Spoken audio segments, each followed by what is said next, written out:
Let's hypothetically say there was a secret army in Britain, around 125,000 men already here, maybe armed, trained and waiting. That's quite a terrifying thought, right, on paper? But here's the question no one's actually asking. What if Britain's men actually stood up? I'm not talking about the modern man glued to Netflix whining about microaggressions and asking for safe spaces. I'm talking about the backbone of this country, the grafters, the doers, the blokes who build, fix, drive, lift, graft, and don't take crap from anyone. Now, for this, we're just talking about the blokes. Don't even get me started on the women. Well, the reality is that's over 13 million fighting-age British men. You want to knock off the soy boys and bedwetters? Fine. Let's take a rough 20% off. That still leaves around 11 million who wouldn't sit back and let this country fall. Now, I'm just talking about 18 to 50-year-olds. I probably should have made that clearer earlier. We've got actual 50-plus veterans in this country who've seen real war, been in real conflict. So let's add another 2 million to the tally.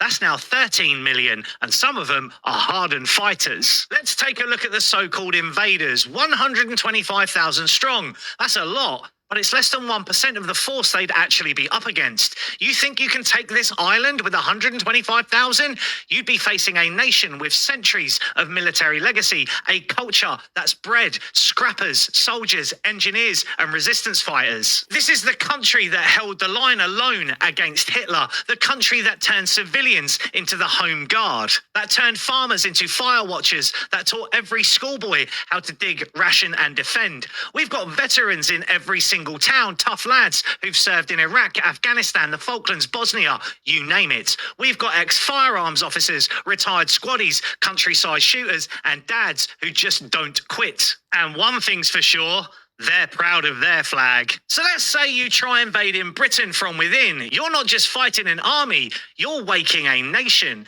These aren't just civilians, these are builders with claw hammers, lorry drivers with crowbars, butchers with blades, farmers with shotguns, ex-servicemen with memory and muscle. Because let me tell you, they might get their ambush, they might take a street, but they will not hold it. Not when millions of us decide they are the problem. Not when we remember what this island actually stands for. But when push comes to shove, we fight for our turf. We do it quietly, savagely, and without remorse. So yeah, if there really was a secret army in Britain, they'd better pray they never ever act. Because if British men actually stood up, that 125,000 wouldn't last a week.